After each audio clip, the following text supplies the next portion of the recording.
guys, welcome to another episode of the Ali Show. And today we have a very special guest, Mr. John Vake, professional MMA fighter. You're currently holding a record of 11-6 for your MMA fights, but I understand you've had a lot of fights. Yeah, I've had a few. Like, where did you start, bro? Boxing, kickboxing, or? I guess for me, I stumbled across wrestling. Oh, first. Yeah. Okay, so before we get into that, for those who don't know who John Vake is, there's something wrong with you, but for those who don't know who John Vake is, could you give us an intro about yourself, brother? Yeah. So I guess, like as you said, I'm a professional fighter. I've been pro since the age of 19, so I've pretty much grew up in the sport. From like I'd like to say from a boy to becoming a man, and I think I'm still becoming that. But yeah, I guess when I started the sport at the age of 19, it wasn't a sport just yet. If you know what I mean, like it was a sport, but it wasn't that big. It was still emerging.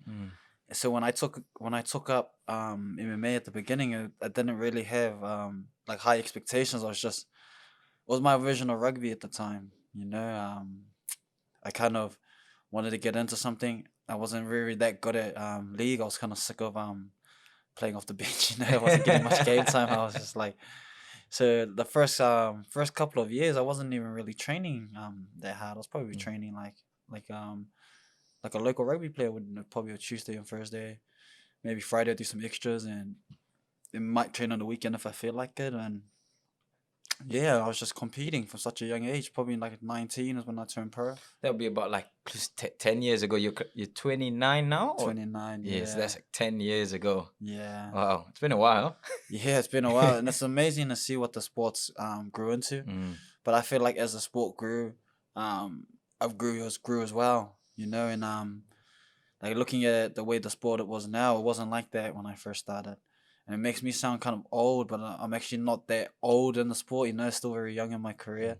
I feel like I'm just getting started in many ways because professionalism is just like every day they're learning on better ways of how to become an athlete. If you look at something like the NBA or the NFL or one of those major corporations, that play major sports, they've had some of the technology that we're just starting to use now years ago. When we look at things like heart rate monitors and little things like that, recovery, rest, training, like training regimes. Like when I started at like 10 years ago, I didn't have a training regime. It was whatever I felt like, whenever I felt like it. There was no real structure back then. Nah, and like even in the way I train, like I was pretty much just doing bodybuilding weights at that, like quick 3 sets of 12s and do some sparring, like you gotta remember 10 years ago what the MMA landscape looked like. It wasn't the MMA landscape that looked like what it is today. Yeah. Everyone was full-time workers.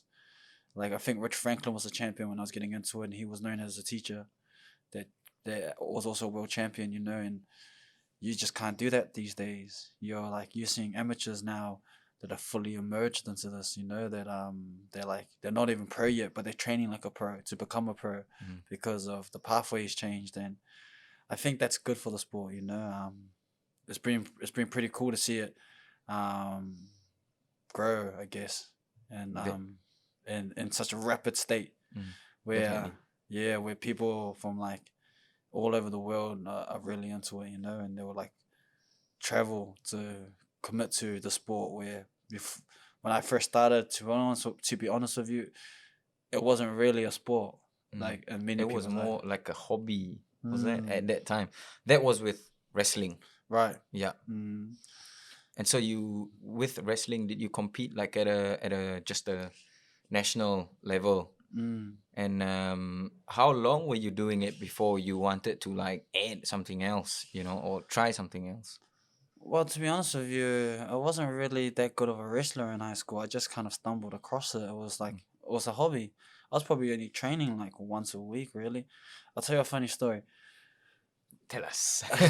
I was at high school and I wasn't really doing much. And one thing I like kind of enjoyed doing was I enjoyed like working out. Like something like working out was something I've always enjoyed doing. Like especially at a young age, just something that we did it Like doing growing up. weights and all that, Yeah, you you know, gotta know, look like good for the girls. it was just something we always had like a bench in our garage or Mm. some a set of dumbbells in our Or garage. the bench presses, right? Yeah, you know what I mean. Just what are you gonna do? Do that and like some form of training. You know, Mm. not much running, but but you Nobody seems to like the running, right? know what it is. But Hey I you, guess don't forget to subscribe, like and share this video.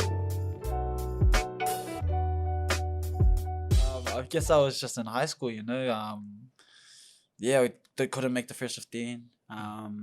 Wasn't that good at rugby at that time, so I was just at school. I was lifting weights. I got really into weights, and what I'd do is I'd ditch school and don't ditch school kids, but I'd ditch a lot of my classes and I'd just go to the weight room. Yeah, man, like I literally was the definition of the kid that went to school to eat his lunch Mm. and lift weights. But what happened was my truancy went up a little bit, and teacher started complaining, I guess.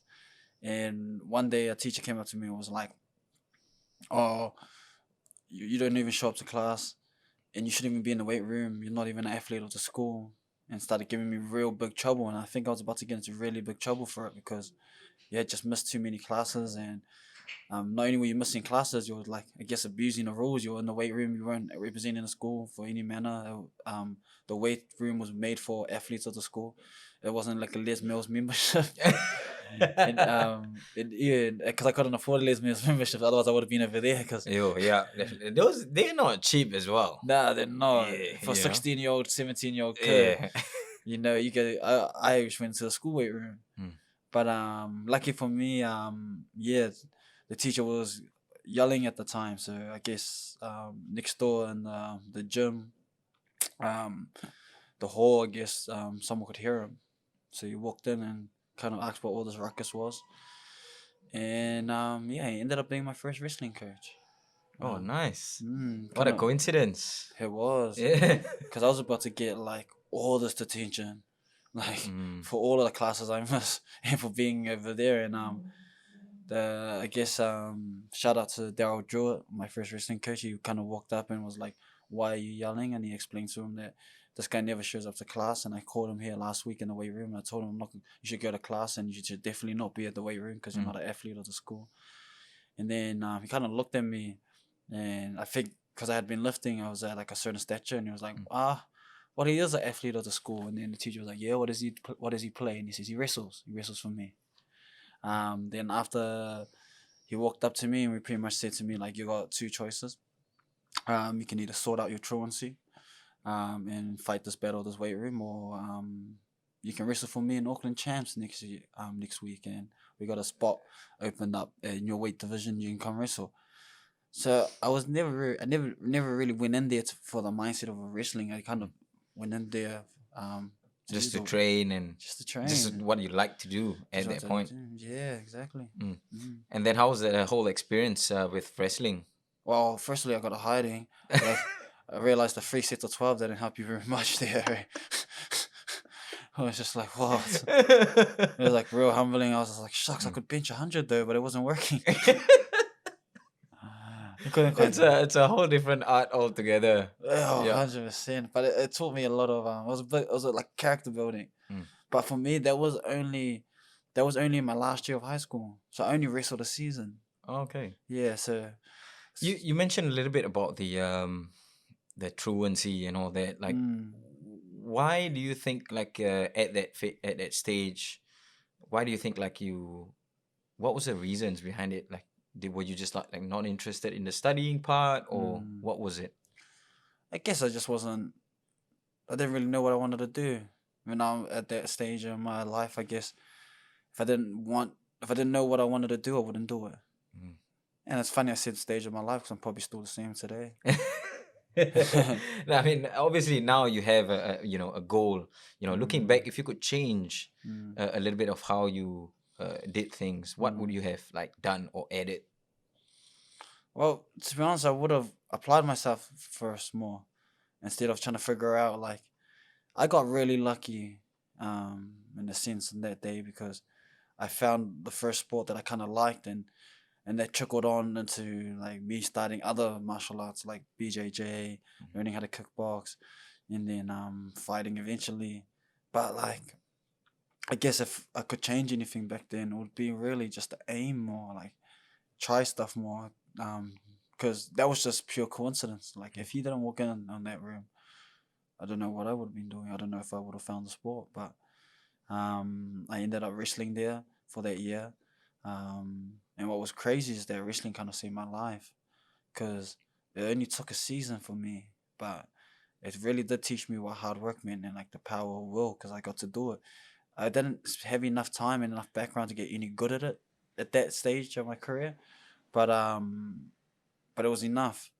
And then I used the lessons I learned on the wrestling mat or in the wrestling room, and I started applying it more to my life. And I went from truancy in the space of a year to university the next year. Oh, Mm. nice. That's pretty cool.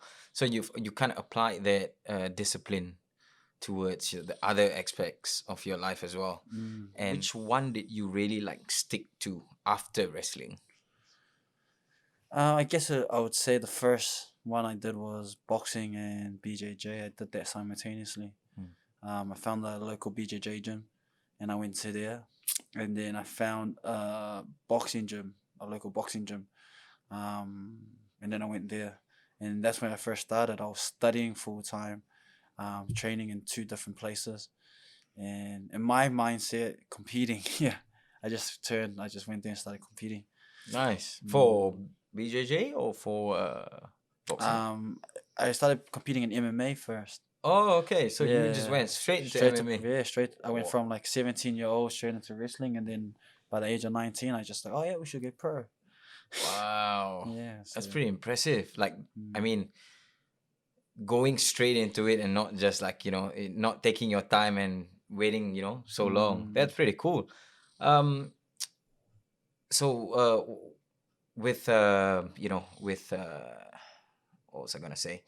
How many like do you even keep track of how many fights you've had altogether across like the different martial arts? nah, not really. I believe, like, going back to what I was saying before about aiming, that I should have. Mm. But when I tell you how I got into the sport, like out of like coincidence, and then jumping into MMA out of coincidence, and then 10 years later still being here, I'm like, wow, don't act like it's a coincidence. You should Mm. really aim like a little bit like coincidence, but a little bit more like targeted in what you're doing. So like I kind of write off my first 5 years, and even though I was pro at 19, I don't think I started really learning what a pro looked like until after 25, because I just was kind of going off pure talent, I guess, and pure will. The mindset as well when you're a Mm, little bit younger, mm, you weren't as mature. It kind of changed like the way you train, mm, the way you looked at competing and mm, all that, and mm, also like the way you look at life in mm, general. mm, And you hear a lot of a lot of the boys, they all people in the community always talk about the Vake brothers, mm. right? So when you tell us a little bit about like the Vake brothers, what are you guys like? You guys out in the community doing Mm. stuff and all that. Tell us a little bit about it, bro. Well, I guess it's like in the simplest form, like how I was saying, someone helped me at a stage. It just kind Sorry, of okay, a little bit louder, bro. oh Yeah. yeah, like just how I was saying that before, that somebody in my community helped me. And when I talk about like our community, I'm talking about the community of West Auckland, and specifically Calston, where we all grew up in. And like I guess the idea was like for me when I got into this, I like without really ever aiming at like, okay, this is a professional sport, but like let's just give this a go. The message for me was like what they call it where we come from is you're a runner. It means like you do the job, which then lays the platform for everybody else to do. And like there are a lot of like there are a lot of definitions of what a runner is. Like if you say it in any sort of context, but in my mind I was a runner. So when I came in here, like when everyone's like, oh, it's quite impressive or quite ballsy for you to pathway your career the way you did it. My mindset from where I was from in the ghetto or the poverty stricken environment I was from was, now you're a runner. It might be too late for you. You're just in here. Maybe you can do something for somebody else. Maybe you can maybe work hard enough, or you can maybe lay a platform for the next person. And the idea behind that was the first people that I believe had the fruits of the labor of the running that I had done was my brothers. Like they got to see how to do it the wrong way. You know what I mean? And Mm. after a while, they grew up and figured out how to do it. And then I started running for the rest of the community, and I've been running ever since. And Wow. my brothers, the same way that my first wrestling coach helped me, and then I helped them, and they were encouraged to do the same. So they run for other people too. And I guess that's how the idea of our family came into the community, because what we had is we had like three fighters from the same family, um, pretty much running for the community, and we carry that with a lot of pride. Like Mm. we never in our wildest dream thought that we were gonna get to anywhere where we're gonna get to now. Um, Especially people where we're from, like when you're talking about the likes of someone like Israel Adesanya, like he's like as famous as Chris Brown now these days. Mm. And we came in with the mindset that we're runners from people in West Auckland. Do you know what I mean? So when we come back to our community and we talk to these kids, like we're not Israel, but we're Israel to them. You know what I mean? And that keeps us going every day. Like where we find ourselves with that mindset in the number one MMA gym in the world. So we better start acting like professionals, because yeah, it's bigger than us now. But let's say we found ourselves another gym, like somewhere that not so known, we'll still be running for our community. But God gave us a platform to, in a gym where He put us in this scenario. So now we like carry that with pride. Because yeah, not many people from where we're from have this opportunity. Mm. Um, so we try our best not to muck it up, and just to do the best by it. You know, Mm. like no promises, just work is like what we like to say. But we're always gonna walk with our head high, because when we come back home, that's the way it should be. And Mm. mm, You kind of have to, not that you want to be, you want to be a good role model and to do your best. mm, I mean, it's very hard to be the best out there, but mm, like you and your brothers kind of want to do your best mm, and set a good example for mm, the youths as well. So I understand you actually do like a little bit of work with like troubled youths and all that. mm, How's that experience been like for you, like working, being mm, someone who's like come from, having that troubled mm. childhood or the youth, and then going on to help these kids? How's that been for you? Like a massive 360. Like I feel like you learn, like you coming of age almost, because man, it's not an easy job. Like they glorify it a lot, you know, like the idea of like helping children or helping kids or helping at risk youth. And then like they talk about it almost like you work in like a flower shop. Mate, you're working in shit. To be honest, if Mm. you're working in crap, like, and then you walk out, and sometimes, like one of my mentors who's been working with like way like it's not worse, but had been working at like some of the baddest areas for the last 30 years. Just the OG, and what he told me, I asked him for some advice. I'm like, "What's your advice on like when you look after like at risk youth, like or when you're like just in the general like idea of like moving around it?" And he was like saying, "Well, you gotta understand like the field that you're working in." And like when he was saying that to me, I didn't kind of get what he meant. Like, what do you mean? Like we're supposed to help the kids, right? And he goes, nah. The idea is that we're working in mud, but they walk out and expect us to smell like roses. Mm. Yeah, because you carry a lot of it. So then I said, oh, so I said, like, with that teaching, like, what do you want me to do with that? And it's like, cause it's like, understand that. Because when you go home, it's not having a negative mindset about it. But if, like, let's say this, if I worked in mud and came back and said it smelled like roses, and then smiled and laughed, what's the difference between me and the Joker? You're gonna be almost like Batman with this stuff. You gotta understand like that what that is. Just call it what it is. Leave it for another day and come back to fight again. But sometimes, yeah, he was saying that people burn out if they expect it in a different way, then it's a very short life because of man, these kids run amok anyway. and and this like I guess the America's learning I learned was like that's what I used to do. Yeah, and Yeah. that's one. Maybe I think that's one of the big reasons why you don't give up. Because like sometimes you put yourself in that position. What if someone would have given up on me? I wouldn't have been where I am today. So like sometimes when you want to try to help, like not just like your siblings, but like strangers. You don't want to give up because in some ways you can kind of see what the potential that's there, and you don't want to let it go.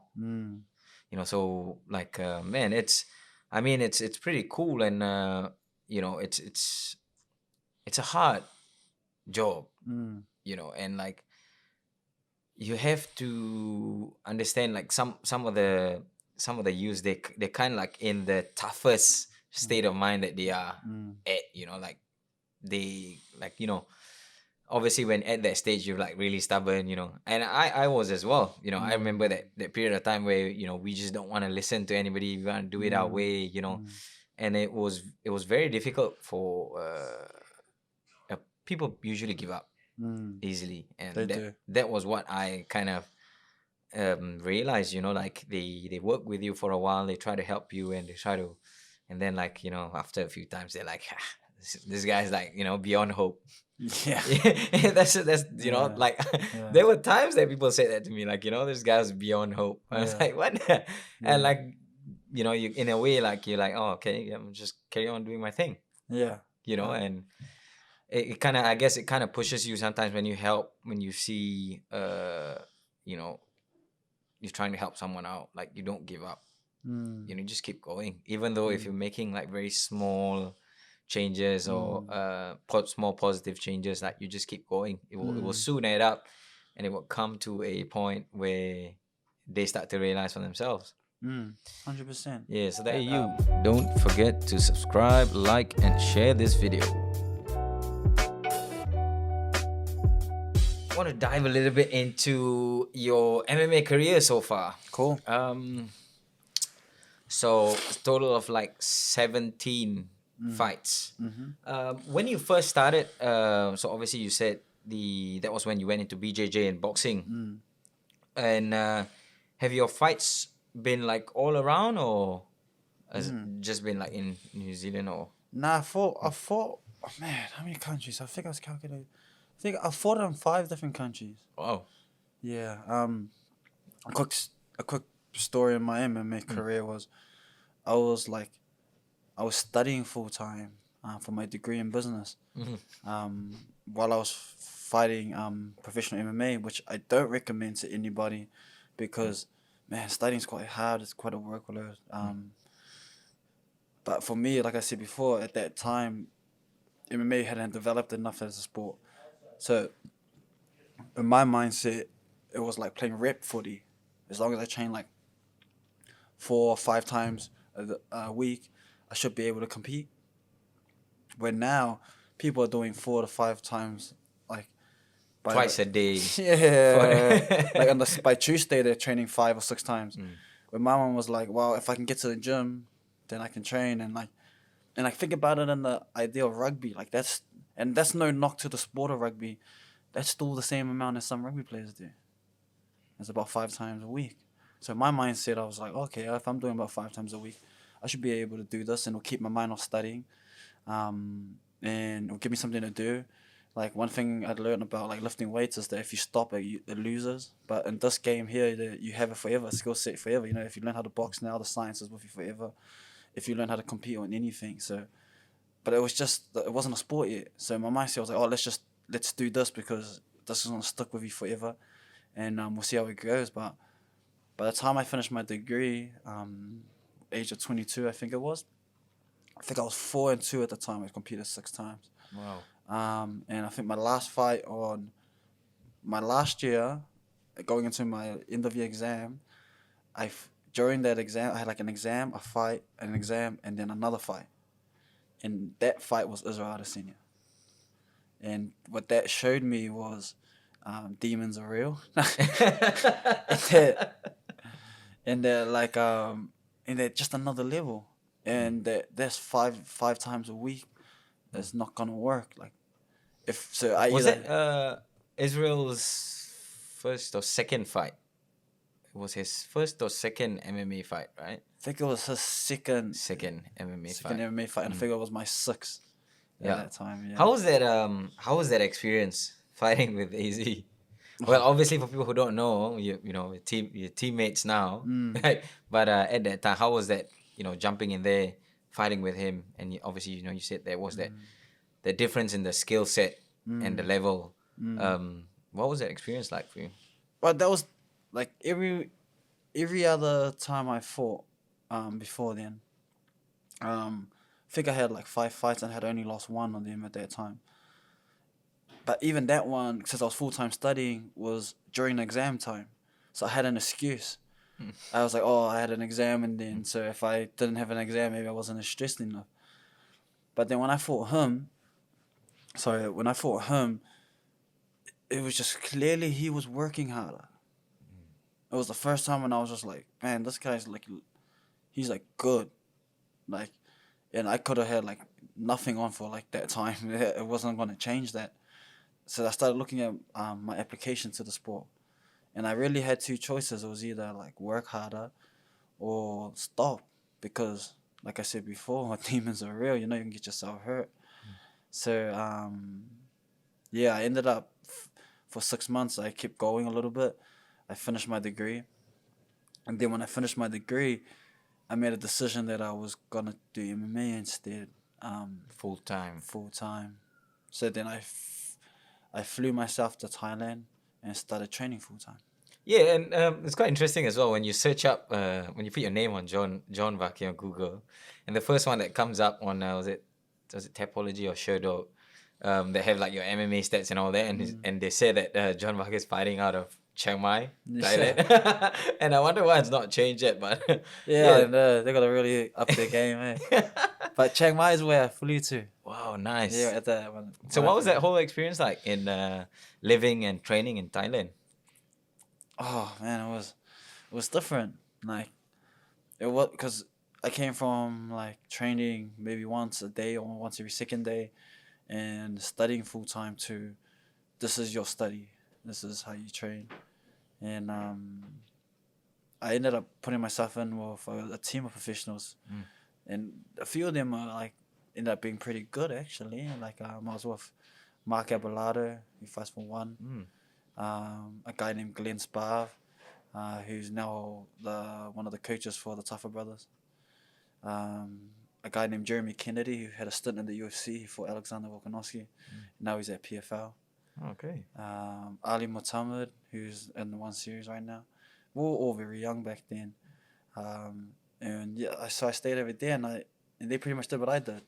They went over there and went train full time, and I guess Israel was like my first introduction to what a professional athlete looked like, and somebody who wanted to make a career out of this. And then I met others over there, and then yeah, pretty much trained there full time, like twice a day, 5-6 days a week. And then I eventually ran out of money, or my mom stopped picking up the phone. So then I ended up having.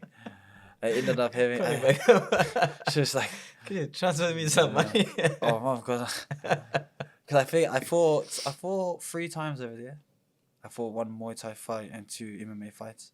So I fought once in Thailand and another time in Taiwan on a Shoka Pro FC. Wow. Yeah. So I had so that was my first international experience. I then came back. What did I do when I come back? Yeah, I came back and then trained again here. And Sorry, tried to keep before we jump back there, so you stayed there for how was it 6 months? 6 you months. say? Yeah. How was that experience like for you? Like, was that like your first time living abroad for like a long period, away from your friends and family and all that? It was actually my first time on a plane. Really? Yeah. Wow. And that first jump, not Yeah. for a holiday, but to go out Yeah. to train and to learn and to live, Mm. eat, sleep, and breathe, Mm. fighting. Mm. Man, that's pretty cool. Yeah, it was crazy. It was, yeah, like to this day, I never really sat there and like embraced what I did there, but I was literally a 22-year-old kid that never been on a plane and jumped on one On your own on my own. and Yeah. decided to go on this venture. Yeah. Wow. That's Yeah. pretty crazy. But sorry, so coming back here, and when you came back to New Zealand, where did you go to train? Which gym did you go to? Well, there was only one UFC fighter in New Zealand at the time. Can you guess who that was? Was it Dan? It was Dan Hooker. Yeah. And that's why for him I always have the utmost respect, because when I came back, I was like, man, I don't want to go back to uni. I don't want to work. So I started like obviously doing what majority fighters do, start taking clients. But I needed to be able to train full time. So I messaged him, and he told me, well, I train every morning at this time. If you want, you can come. So I rocked over, and I brought my two brothers. And when I walked in there was a fighter. At the time, he was still fighting, named Eugene Bareman. Kai France was there. Ev Ting was there. Rod McSwain was there. Dan Hooker. And the late, great VDK, Jamie. He was there. And then my two brothers and me. And we just started training it. Where was this at? The old Strike Force. Okay. The old Strike Force. And guess what time we trained at? 8 a.m., 6 a.m., 10 a.m. 10 a.m. Still train at 10 a.m. To this day. to this day. Wow, it's pretty impressive. At that time when you went there, it was Eugene was still fighting at that period? Wow. He was still fighting. We were just fighters, I guess, just trying to get better. That's all it was. Yeah. And so from there, obviously, when did you transition to like training with Doug and Eugene and all that? Well, shortly after, I think Dan got a contract to Vietnam, where he went over and did a stint in Vietnam. Oh, okay. And he took a team with him. I think Ed went with him. Jamie went with him too. And he went over there too. And then I was like left there with nobody. And, Eugene was kind enough to like pretty much say like, look, if you need a place to train or continue to do some work, come check it out. City Kickboxing. So I came to City Kickboxing, and then I saw Israel Adesanya there, and I saw Shane Young there. And I brought my two brothers along, and that's why those two guys I would always have that much respect for, is Dan and Eugene, because they literally took a family out of West Auckland and allowed them to be like, there would be no Vake fan without those two guys, because they were the guys that helped us. Yeah.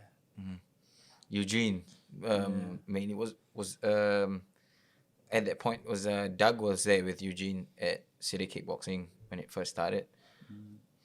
That's when we met. When we came in here to do MMA, and then we saw Doug doing it. And we're like, oh, whoa, you don't need to go to different places. You can do everything in one gym. Everything's here. That was the first time, yeah. Wow, that's pretty cool. So you pretty much have been with City Kickboxing since the very beginning. Almost. Or close to. Close to, yeah. Wow, that's pretty impressive. How's your experience so far been like with Eugene? What makes Eugene like special, or who he is? Tell us a little bit about like the relationship you have with him, and I think Eugene's just very smart. Like, it is. There's no way around. Like, he's just an intelligent human being. Like, the way he lives is just very smart. And Doug is very smart too. Like, that's one thing I don't think people actually understand, is how intelligent that human being is. Like, intelligence is not whether you can do algebra or, and this is coming from a tertiary student. Like, in tertiary studies is very important. I encourage that to anybody, because it teaches you how to learn a framework or something like that. But intelligence is a different thing to being smart. Intelligence is common sense, which sometimes in these days and age is not so common. And they have a lot of common sense. They have a lot, to the point that they sound funny. Like they sound like they're dumbing things down when they say it to you, but it's common sense. Yeah, it's not so common. How did you think your MMA game improved after you kind of you did that shift? Oh man, drastically. Like, to be honest with you, we just, one thing I think you can explain about like especially me, and I know especially my brothers, they're a little bit smarter than me, but we just fought. Like, we'd been fighting our whole lives, like, and it's not in a way of trying to be proud of it, but we grew up in a environment where you had to fight, because if you didn't fight, I remember saying this to Frank Hickman. I said, where I come from, it's better to take it out than say no. And that's just the way that it is. Like, so we just got good at fighting by fighting. Weren't the smartest, fight anybody, but it's just was the way that we were brought up. And it's not like, this is not a, I don't say that in a pride way, because Mike Tyson is probably one of the most craziest fighters in the world. But he also lets you know that this is not a tough man sport. It's a thinking man sport. So, credit to Eugene and Doug, because they're really trying to get us to think.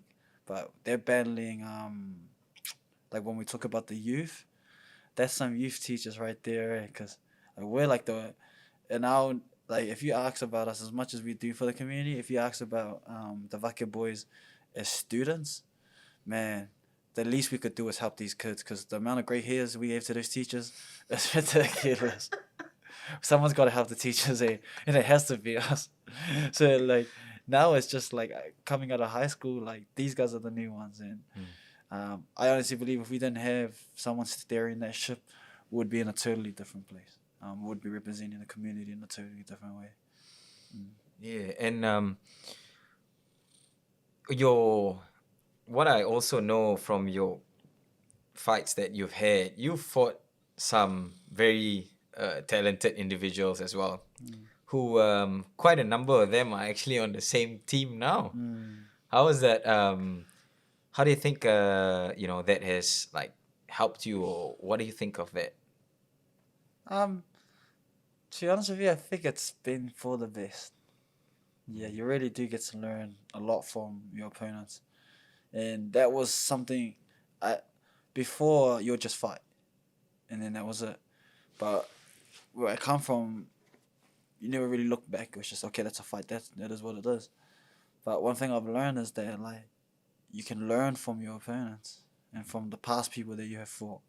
And I learned that by becoming teammates with some of the people that I had lost to, and becoming teammates with some of the people that I had beat, and learning things even from the people that I had beaten, and learning even more even from the people that I had lost to.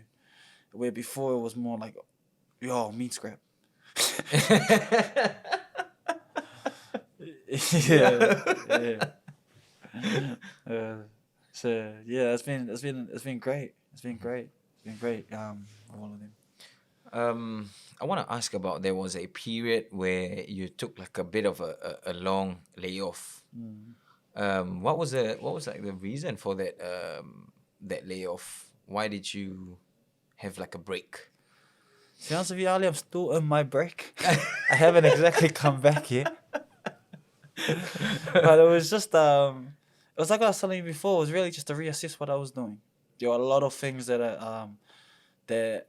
I was doing that I had just done because I thought it was right. It's the same way we look at these youth. Like, a naughty kid is not a naughty kid. Like they say another thing about the snake dog. There's no such thing as a bad dog, just a bad trainer. There's no such thing as a bad kid, just a bad way of life. Like, no one told them any better. So the difference is someone telling you what to do. I found myself in a position in my career where there were a lot of things that I was just doing because that was the way that you did it. And it doesn't matter if the sport hadn't progressed yet back then. You were just doing it because you were doing it. And sometimes in order to really see what those things are, you need to turn the car off. Step back and look at it from afar. I see. So your last fight, was actually supposed to be at the start of this year. Is that correct? And that got cancelled. One thing that some people actually do ask is like I'm sure you get this a lot. Like they ask you when is you gonna fight again. So what would you say is like your plan or your target? I would definitely love to fight before the end of this year in some form of combat. I think it's just about getting back in there for me and getting something going. I understand with what's happening in the world, I guess, ruined everybody's plans. So like when you look at COVID-19 and the pandemic, like everybody had great plans for 2020 and 2020 kind of got flushed down the window, right? So like, so for me it was just I want to fight 2021, 100%. I want to try to be optimistic and say I can get a combat fight before the end of 2020, just to get my hands on somebody or something. But Just to get the engine running. just the engine, just get into that confrontation. You know what I mean? Just to get there. You know what I'm talking about. I've seen you throw hands earlier. Just to get into that confrontation, you know, buddy. I just wanna get to that confrontation, and then but the goal is always gonna be MMA, and hopefully with COVID easing down in the world, we can have a look at getting back in the cage in 2021. What has this period of this pandemic, like, what has it taught you or what has it done for you? Just really, I guess, allowed me to grow. Like, I feel like my period of growth was the most this year because I stopped. It really was, because how many times do we get to like just stop? Never really. Yeah. Yeah. It took a If it- pandemic for me to stop. I don't know about. I don't know about. It's true, bro. Yeah. Like, you saying about that, like, when do we really stop? Like, we don't. We just keep going, and I think that was like one of the things, like, how when people have problems, you kind of just roll, with it, keep going. Sometimes you don't solve it, but you just gotta keep moving. But I think that that whole period of that lockdown kind of forced us to like stop. Well, we couldn't do nothing, so obviously everybody had to stop and look at life, look at things we're doing, and just everything all together. 100%. And like some people were saying, like, it would either make you or break you during this period, and you gotta always kind of like use it to your advantage and work on yourself. Like, it's funny, but like it's the time where it's the hardest that kind of molds you to become a better person, or like just a better, like, a fighter, or this, that, whatever. 100%. I agree with you. Like, just the hardest thing to do is nothing.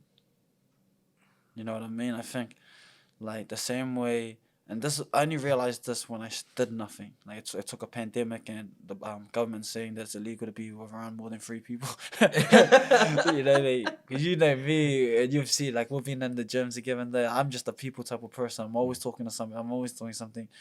But like when you stop and you put somebody in a room and you do nothing, and like it's like God put us into timeout. You know what I mean? And now, like, nowadays, that's like sometimes the hardest thing. Like, look at some people who can't get off their phone, or some people, like in my case, that can't stop working.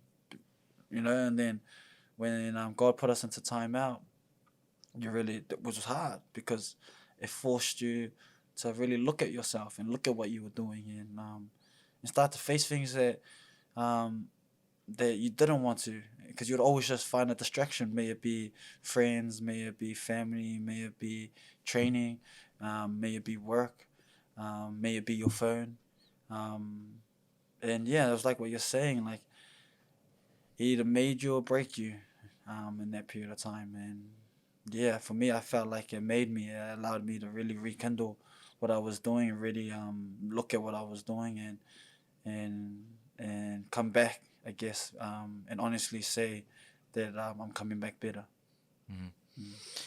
So talking about like training and all that, so being part of City Kickboxing, obviously, it's the best MMA gym in the world and has been rated and proven. What is the what would you say is like your best experience or with City Kickboxing My best experience. or best learning lesson would be better Learning to say. lesson. Yeah, learning lesson with City Kickboxing. That's crazy because I feel like even you could say this. You learn something kind of nearly every day here about something. Like there's always something happening. Like you never walk in here and there's a dull moment. And I guess for me, if I had to pick one of the greatest learning experiences I've seen is probably the recent success of the boys. And really understanding why you do this. Cause sure you can just get better. Like, and I don't want to knock the sport, but if you wanted to get really fit, you could just do CrossFit. You could just work. You get fit, you get stronger, probably get into good shape. But one thing I feel like I've learned about these guys' success is that they have a reason to be successful. They have a reason to be better. And it really is the culture in this gym. Like everything's given back to the culture of this gym, which I have to always give it back to Doug and Eugene. They were the intelligence that were able to build it. And I still have no idea how they managed to do it. But somehow they do, you know.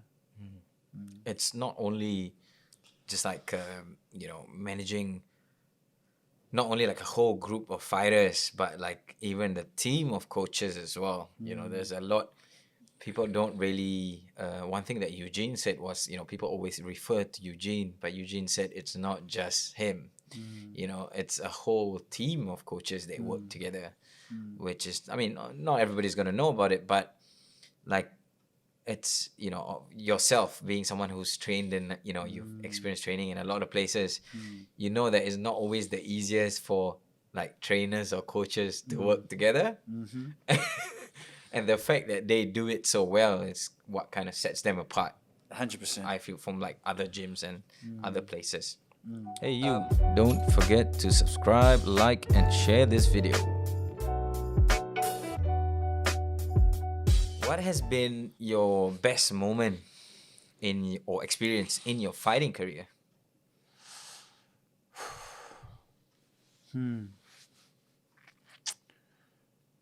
What would be my best moment in my fighting career?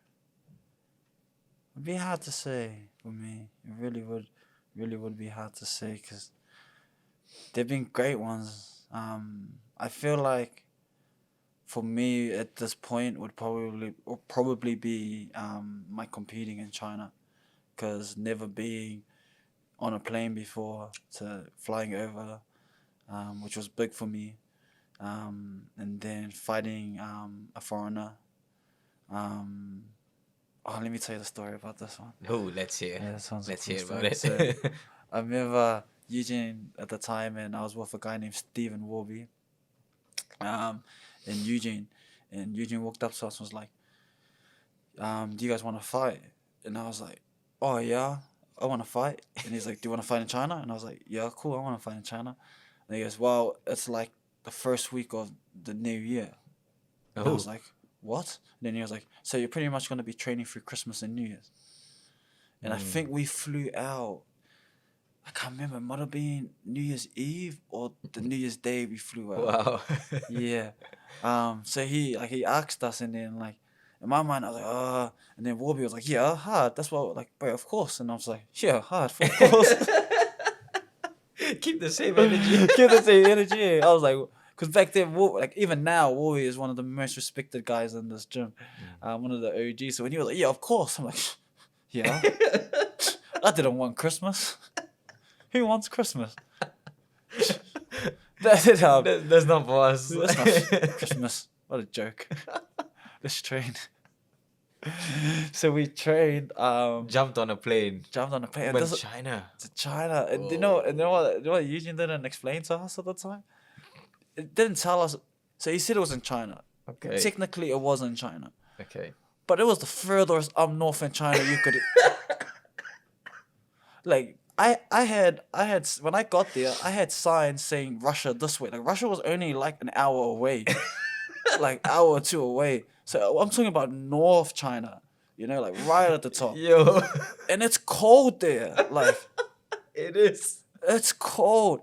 Like I remember, like me and Wolby, we literally filled up a bottle of water, put it outside for 30 minutes, came back, and it was ice, Oh shit! like that cold. Wow. So like that was a disclaimer that he didn't mention to us at the time either. It was like, not only were you gonna give up your Christmas, we're gonna send you to the coldest place in the world. Oh man. And then and the flight took like 22 hours. Yo. Wow. How was it? How many flights? How many flights were there? It was free. Oh Free my flights goodness, yeah. there was. And me and Wolby traveled there cutting weight, trying to make weight, flying all the way over there. Getting there, obviously not speaking a word of English. We had like a semi translator. And the two guys that we fought were Russians. So I'm pretty sure they just took 2 buses and a train. Must have been pretty close for them. And then like me and Wolby are both island poly boys. Yeah. Traveled all this way. We're up there freezing, like five jackets, And what the funniest thing was is that when me and him rocked up, we came without the right equipment. Oh. Like we thought that the grey pants you buy came out like those and skins underneath was enough. Oh. But like it's that cold where you need like proper equipment or your like Ooh. knees are gonna ache. Shit. And we like rocked up in like tracksuits and with like 2 jumpers, and it was crazy. Yeah, it was just Not properly prepared for the weather. no probably. Oh man. It was a crazy time. And How did it go? me and Wolby won. Oh, nice. Yeah, we won and we came back, and Despite all those, all tests. All those tests. Oh wow. I remember cutting weight because they wanted to have weigh-ins at like 8 in the morning. So me and Wolby were up at like 5 or 6 trying to cut some weight. Walking through this cold ass place trying to find a sauna. Oh my goodness. Did you guys find one or? Yeah, we ended up finding the sauna. Oh wow. I'm not sure. That's fine. That sauna's a different story. What's the story about the sauna, bro? The type of sauna we found there, I'm like, bro, is this even a sauna? But the thing I'd give to Wolby was like, I was a kid at like that time. He was a bit older than me. He was just such a G. Like he was just such a bossy. He's like walking with his chin up. I'm like, yeah, I'm not cold either. I'm like freezing. I'm like freezing, and he's just like everything's just normal for him. You Gotta have that tough mindset. Yeah, just something just tough as, and that was cool because Eugene ended up, and this is when I knew the dedication this guy had to the sport. He came. Wow. Yeah, he followed us like two days later. So he arrived just after the weigh-ins, and then he flew back with us. Wow. So that's one thing I really did learn. Did he like properly prep his suitcase with like enough jackets and all that? He did. He looked at. He came there and looked at me like I was stupid. I remember like the look of disgust he had on his face when he saw me. Yeah, like I pretty much borrowed a lot of his clothes. Yeah, I had to borrow a lot of his clothes but he just had this disgusting look on his face. He was just like, "Who made you?" Oh, and I was like, "Mate, I'm from West Auckland. I hadn't ever been on a plane that many times before. Eh? Like it doesn't snow where I'm from." Eh?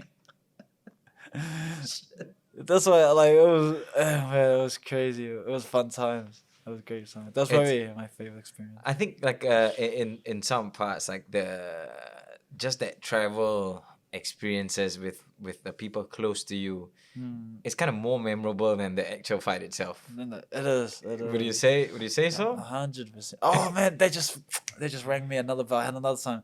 There's another time I went over to fight on Hicks. Oh yeah, that was in Australia. Yeah. Yes, I went over to fight in Hicks, and Israel hadn't been signed to the UFC yet, but he came over. He was the main event, and I was on the card too.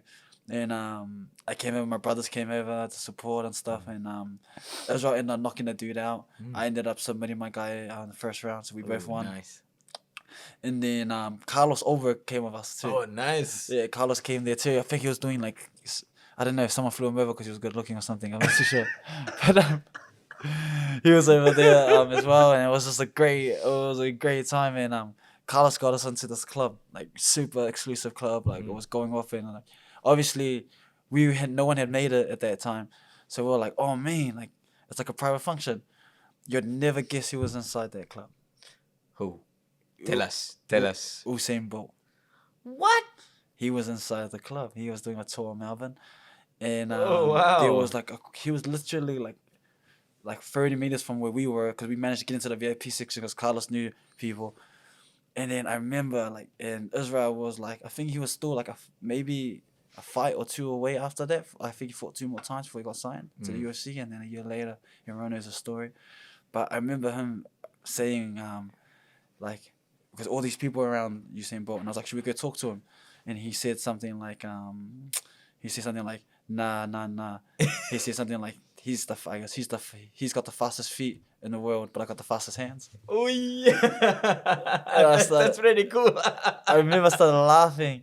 I still remember to this day. It was like, Israel said yeah. that. He's like, it's all good. He's got the fastest feet in this world, but I got the fastest hands. Nice, that's a good one. Yeah, it was a good one. I started cracking Which up. is probably true. It is. Like, 2 years later, here's where he is today. But I always remember that story. And I remember, like, he just knew, even at that time, that I'll talk to him when I'm ready to talk to him. And you could probably talk to him now. He would. Yeah. And, well, obviously, I think Usain Bolt knows who Israel is now. Now he does, yeah. Yeah, obviously. But back then, we were like, just fighters that were happy to be there. They had fought on a local promotion in Melbourne, just young, living it. And it's awesome now to see Carlos now. Yeah, he's going to be fighting next week on, what's it, Tuesday or Wednesday? Wednesday morning would be New Zealand time is when he's fighting. Yeah, so I'm pretty excited to watch that one. I don't know if I can watch it live because obviously, we're going to be at work. I'm going to be at work, but yeah, I'll definitely go. Well, it's on Fight Pass, so you can see it afterwards. But yeah, that'll be a pretty interesting one. It's good, and looking at him train, and he's, he's obviously been on a journey himself. And like when you mentioned about training in China and all that, a lot of the boys, quite a few of them have actually had experiences living and fighting in China, including Carlos. Yeah, it's pretty exciting. He looked ready. He looked in really good shape, as he always does. Yeah. As he always does. And yeah, he was just happy. When I saw him before he left, had a chat with him. He looked real calm, relaxed. He's happy and he's just ready to get into it. Yeah.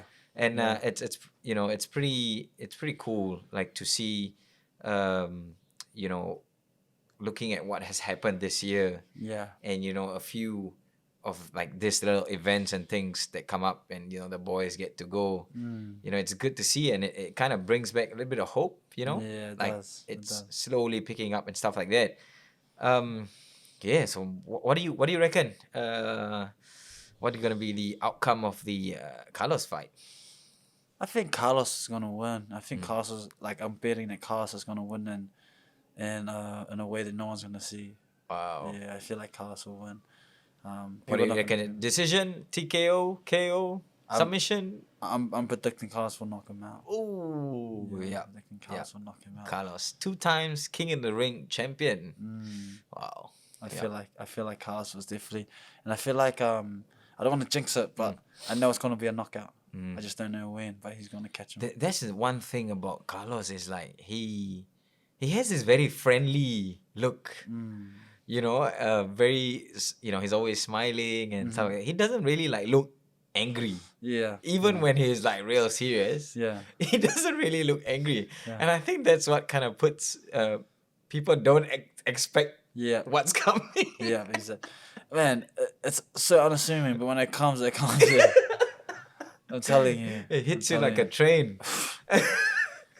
The hardest kicker in the gym, I believe. He was when he was saying something about he first started competing in boxing, and then was when he kind of shifted to MMA or kickboxing first, and then he was saying about not having enough opportunities on the boxing side of things, and looking at it now, coming into MMA, that might have been the best decision for him, and looking at how the sport is growing and all that. the other one, talking about the the fights, the recent fights that happened on UFC 253.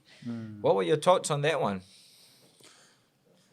Um, I think that was the best outcome it could have been. You know, like everybody knows, and like especially competing at that level, it can either go good and it can either go bad. And I think amongst the performances that happened, some went really really good and some went really really bad. But one thing I could vouch for all of them is that every stone was turned, and whether it went really really good or really really bad for these boys, we walked away learning something. Um, and yeah, fight another day. That's the one.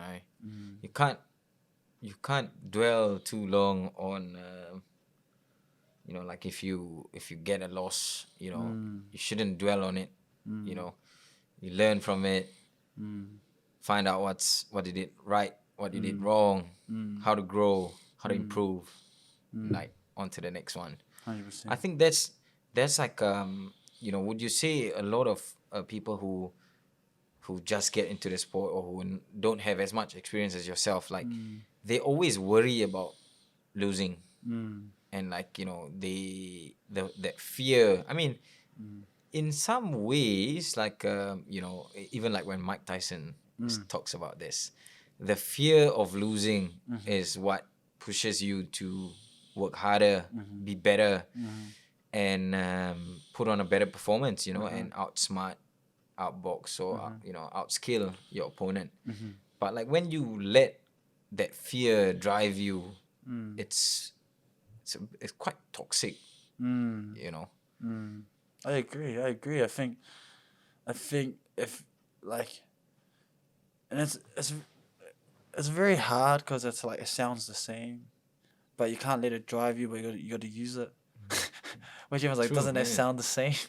Yeah. Yeah, you know what I mean. But because I think everybody's scared in some shape or form. You know, like, and if you're not, then something's got to be wrong, or you got to take a step back, and really look at what you're doing, because you got to have a sort of sense of investment into what you're doing for you to actually care, for you to actually be afraid of it, for you to actually fight, and for you to actually be what you're supposed to be. I think so. I agree with you. Like, but the idea is, if you're working for certainty, um, then that's just gonna drive you, and that's not realistic, and that's not life. You know what I mean? Like no one goes, I'm going to practice breathing so I can live forever. Because then you're gonna be afraid to die for your whole life, when dying is and losing is almost certain. You know what I mean? So I feel like you gotta use it. The fear of like, okay, like maybe I am going to die. Maybe this could happen, but this is how I'm gonna live. And this, if you take out that live and put the word fight, then you kind of, it's kind of the same analogy. Wow. So looking forward, what are your plans, John? For me, my biggest goal is I want to fight 50 times. Wow. I want to fight 50 times. 50 MMA fights. 50 MMA fights. Wow, that's So, impressive. and I haven't, man, I don't even know. Maybe I think I've maybe had 2 fights in 2 years now, maybe, or something like that. This past 2 years has been a bit slow Very in slow. terms of getting fights. I think a bit of 100% of it was me. And then when I was ready to come back, a pandemic hit. So you can't really, Yeah. can't really complain about it. But it was just like we were talking about earlier, the ability to stop, the ability to look at what you're doing, reassess, come back. And to be honest with you, I'm in a position now where I don't actually need to come back. Like, I could kind of fade out and be alright with when and how the way I came in and what I'd done so far. But when I stopped, then I reassessed. I was like, nah, this is what I want to do. This is the game, and you hear the boys always say it, that it's till the wheels fall off, and that's what I sort of found when I stopped and I stepped away. So now for me, it's not really about a destination. Like, I'm not gonna look at a promotion or like a title. I want to look at a number, and I'm planning on fighting 50 times before I die. Oh, that's impressive. And I'm sure you'll get to that 50. You're still very young. You know, would you say, well, you haven't really hit your prime yet? Is it safe to say that? 100%. 110%. Like I feel like anything I did before this year was practice. Yeah, I had like, and that's why if you look at my younger brother Fao, who's 24 years old, and he's been in the sport since he was 16. He hasn't debuted pro yet since he was Wow. a father. You see what I mean? Like we just really take our time. There's no need to be in it. You can practice as many times as you want until you're ready to come in here. Because once you go pro, you never go back. And I feel like my career now is a reflection of my experience. But it's not my reflection on my professionalism. My professionalism, I decided, is going to start when I come back. So even though I've had 17 fights, I want to have 33 proper ones. That's my goal. Oh, yeah. with that like a upgraded mindset, upgraded look on the whole thing. In a way, you're coming in as like a new fighter, as what you said. Like when you had that time out, reevaluate everything. Kind of fix things here and there. Change that vision as well. Like 100%. make it like really clear, so you have a path. You see that path. In a way, I think like it's always better to have like a clear vision, and to know where you want to go, what you want to achieve, and work towards it, rather than like I'm just gonna do it. Like 100%. you kind of you swerve here and there, but you're never really sure. Oh, you're 100% right, bro. Like, and what I've realized of just feeding off what you were saying about saying this is what I'm gonna do, like a bit of what I had to do when I looked at it like that and stop looking like, oh, that's just whatever, and like that, this is what I wanted to do. Like I had to start changing a lot of things, and like some of them were my friends, some of them were like the people I hung out with, because if you act a certain way, they'll treat you a certain way. So they're gonna treat you like you're supposed to do whatever's. You come into a place like this and act like you're supposed to do whatever's is the biggest sign of disrespect. So then I realized, I go, why am I always going back and forth? And then I started looking at it like, now I'm supposed to be this. So a lot of things, these are one of the things that I would say to young fighters is like feeding off what you're saying is really like have a plan of what you're working towards and make sure everything in your life goes according to that plan. And if it doesn't go according to your plan, cut them. Yeah, and I did a lot of cutting, I did a lot of cutting. Yeah. Yeah. One thing I wanted to ask, like, throughout your whole, when you started getting into MMA and all that, was there a particular fighter or person that you kind of looked up to, who you looked at them and like, I want to be like them, or, I want to follow kind of their footsteps? Was there anyone of that figure? Yeah, it was George St. Pierre. Wow. George St. Pierre was Couldn't have been a better example. yeah, could have, because like for me, he was the most unassuming but best fighter, and I feel like that's what I was. I was unassuming, and with a shot to become one of the best fighters, I believe. So that was him. Like you walk in a bar or you meet that dude, you wouldn't assume that he was. So he was the first unassuming fighter for me that was like a good fighter. So I was like, oh, if George St. Pierre could do it. Like when I saw like another good fighter there was like Anderson. But when Anderson was like jumping and spinning, I was just like, oh, that's a bit rough. It's like, That's a bit wild. yeah, that spin looks a bit, oh. And then when I saw GSP, I was like, bro, anybody could do that if you like work hard enough, dedicate yourself, put in the right work. I think have the right mentality. Anyone else can do that. Yeah. Yeah, I watched I watched the podcast that GSP did with Joe Rogan, and that was pretty impressive. Like listening to his story, and like, man, that guy, he trains like hard. Yeah. And he's very dedicated, very motivated, and it was so funny. He was saying like people asking him about whether you like fighting, and he said he hated it because he was like he had that fear. Talking about that fear, he had that fear of losing, you know. So that was kind of what pushed him, you know, to train harder. And I think I listened to from what his coaches said. Firas Zahabi was talking about coaching George and how, you know, like his experience with George is like, man, that guy's like different, you know. Definitely, he's his mindset, the way he does things, and it was so funny. Firas was saying like what they do is they'll put up like money offers on who can knock GSP out. You know, like he'll tell the boys like, okay, if you guys knock GSP out today, you're getting like $500 or something like Wow. that. You know, and like man, that was pretty crazy because now Yeah. everybody's, because I think at some point he was like too good. You Right. know, and like everybody was afraid to engage with him or didn't want to engage with him, and so like Firas was saying like that was how he kind of motivated these fellas to, you know, Yeah. beat him up Money. or push him, you know, not Yeah, make yeah. things too easy for him. Right. And yeah, like if you have, you know, obviously, you know, as like, you know, living as a fighter, you don't earn much money, or, you know, if you Right. haven't made it, you don't earn as much money, or like, you know, Yeah, yeah. it's pretty bare minimum. So like $500 is a lot of money. 100%. It's like everybody's going in there and trying to like, you know, Yeah, you're offering that. Oh my gosh.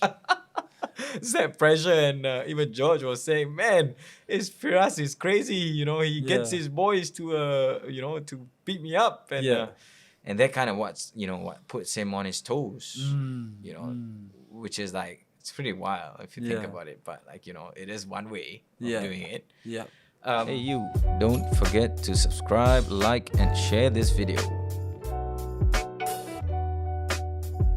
So now we've come to the section wise words from the wise men.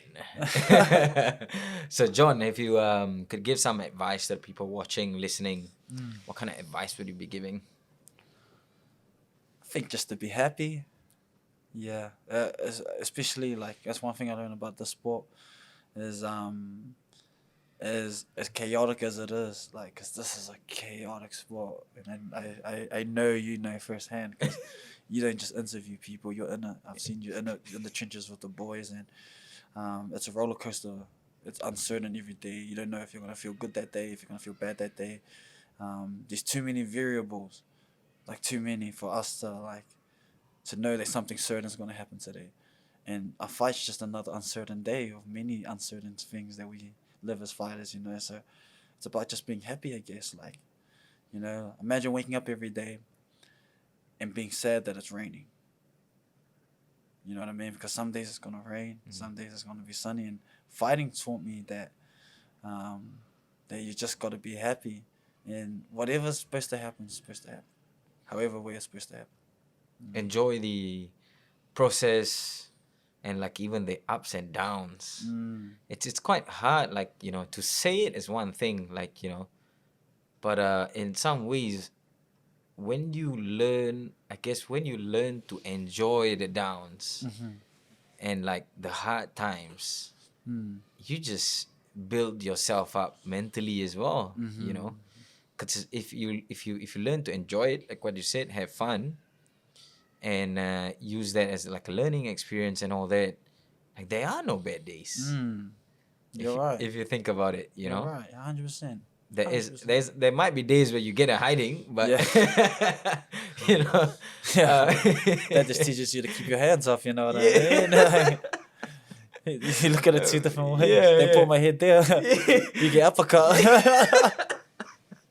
You know, but that there are, you know, when you have that kind of mindset, like, nothing can break you.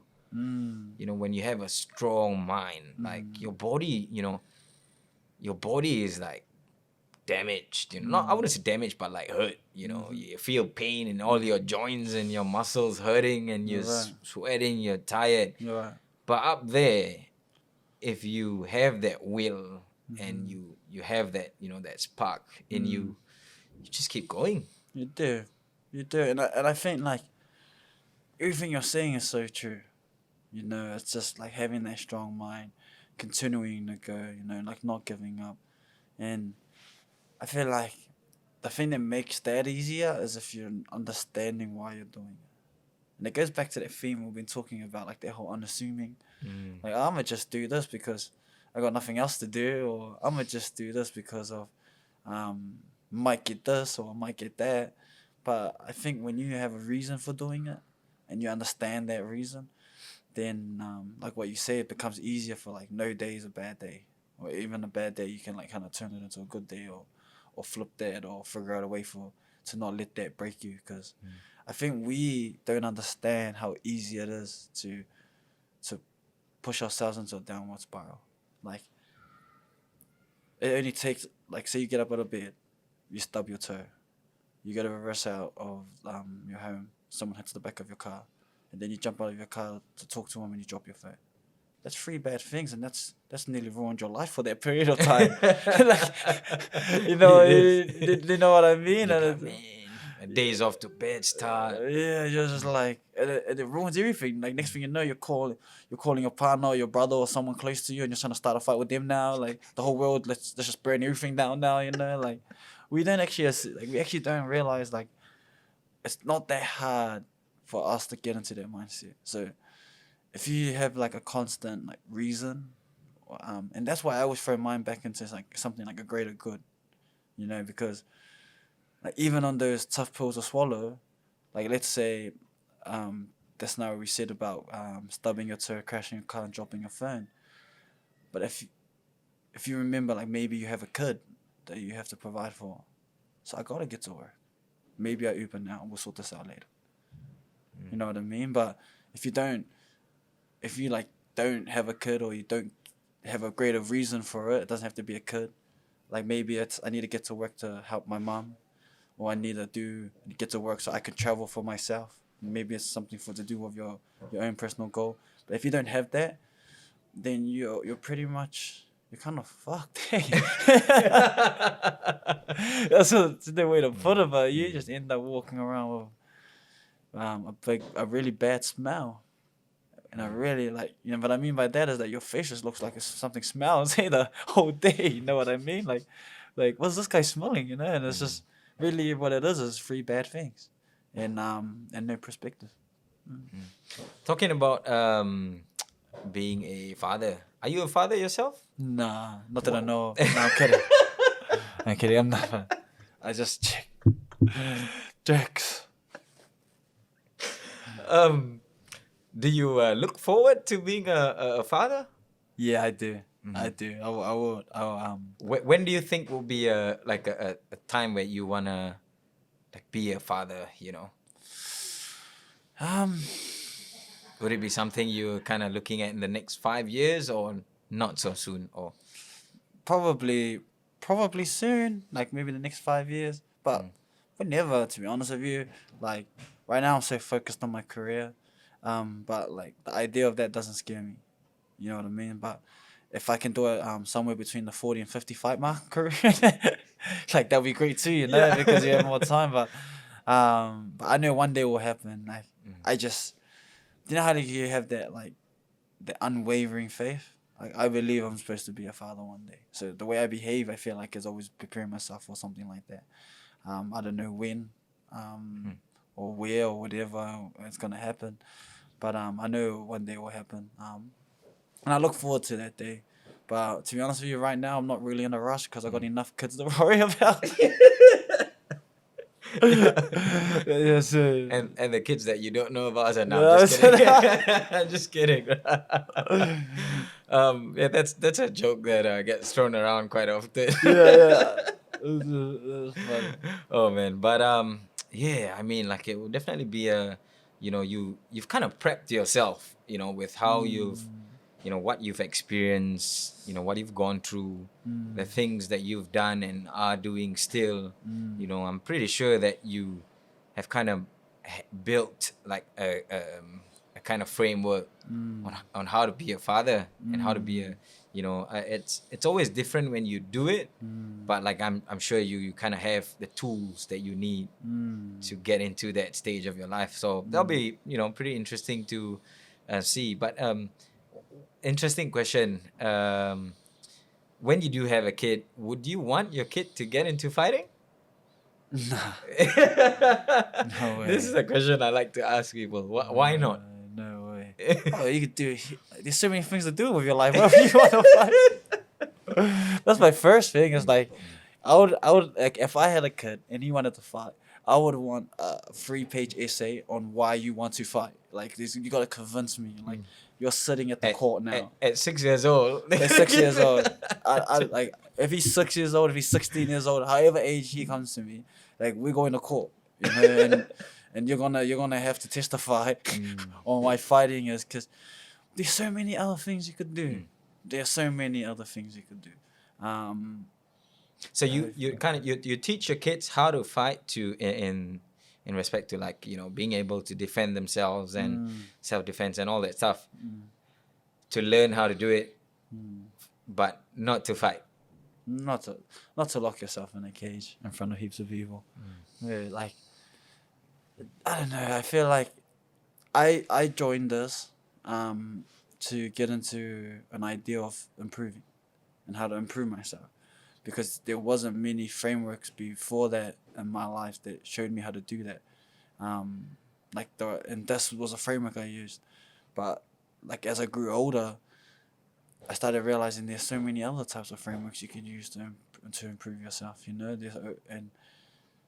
and why not use those? You know, but hey, like if it's supposed to be, and they come out with that 3-page essay, you know what I mean? Then it's supposed to, but like it's just hard now because, and I don't mean like it's not in a bad way, because the culture's improving and like you never knock the progression, but long gone are the days of the guys that fight because they wanted to fight. You know what I mean? Like just those throwback fighters. You know, like I feel like that George Masvidal. Like if he weren't fighting, he would be fighting at a bar. You know what I mean? Not that fighting at a bar is good, but like just fighting. But right now, it's everywhere. So everybody wants to fight. But the thing about the cage is that there's no lies in the cage. There's no lies in the fight. So if you don't want to fight and you're doing it for a reason that's not there, you're better off just not doing it. So, and there are better ways to improve in life. And you don't have to go through that. You know what I mean? But if this is what you want to do and this is how you want to improve, then throw yourself in the fire. But I wouldn't want them to. I would be an advocate not to. Just because knowing who I am and the way that I am, I wouldn't want them to feel like the pressure or the idea that I have to fight, or I need to fight, or this is the right fight, or everybody wants to fight and he fought as well. So I would go the opposite way, and then if you really wanted to go the other way, then so be it. Oh, it's pretty cool. I think we're about like almost hour and a half into this thing, bro. It's pretty awesome, man. Before we go, do you want to give any shout outs to anybody, or any messages to anybody? Any shout outs? Probably just make a shout out to my family. That's my reason for keep going. I wouldn't be where I am now if it wasn't for the Vake family. My mom, my dad, my sisters, my brothers. And have a massive shout out to James, who's fighting in 2 weeks on the Art of War show. Yes, yeah. So come out there. Everybody knows that there are two things you can guarantee when a Vake fights, and that's a fight and a party. So come and have some fun. Yeah. I enjoyed the story you told me about your brother's first fight. Oh yeah. Should we tell the story or no? Should we tell that? Tell us, okay. Tell us. So it was the opening of a gym, and at the time they needed an extra fight. So they, our coach at the time, Lolo, when we were training boxing with Lolo, he wanted a quick fight there. So he asked my brothers to come in there and do a show fight. You know, like come in there for Exhibition do fight. a quick exhibition fight, Yeah. and don't go too hard. Yeah, just to spice things up. Just to spice things up, you know. And then so surely James and Far throw on the gloves, and you're thrown into the ring. And then like they had an agreement, you know, at the back they're like, oh well, we'll go a little bit light, you know, we give them a show, you know. Yeah. maybe I attack for the first minute and then you attack for the second minute, and you show some defense or show some offense. And then in the first second, one of them landed a right hand, and it turned into a fight. That's probably one of the best scraps I've seen in a while. Oh, man. Yeah, the crowd loved it. Yeah. The crowd loved it. Then I remember them going backstage and being like, "You hit me hard. No, you hit me hard." I was like, "No, you started it. No, you started it." And I was just... Then afterwards they calmed down and had a laugh about it. But at the beginning it was the crowd was treated into a fight. Yeah. Yeah, it heated up. It definitely heated up. And I'm still trying to figure out who started it. They both claimed that he hit him hard first. So I was like, oh man, but that's the best thing about being brothers. Because at the end of the day, you just shake it off. Yeah, shake it and off. then you just laugh it off. That's it. Yeah. You know, whatever we had, it was just there and then, and now we're good. We're brothers. Yeah. Literally. Oh well. Anyway, John, I just want to thank you for your time coming out today, Cool. doing the podcast with me, and appreciate it, bro. And definitely looking forward to hopefully see you get one fight in for before the end of the year. Cool. Hopefully that happens, and I wish you nothing but the best in all your future endeavors, be it in fighting, inside the octagon, cage, ring, wherever, and just stuff that you're doing outside. I feel that it's as equally big as your fighting itself, and the impact that you have in the community and like the youth and the people, not even the youth, just like even adults as well, that you're helping and just changing lives and changing mindsets, and I hope people can learn a lot from the podcast that we did today. So yeah, I guess that's us. Thank you again, John. All good. And see you guys on the next one. Thank you for watching this episode. Don't forget to subscribe, like, and share, and see you on the next one.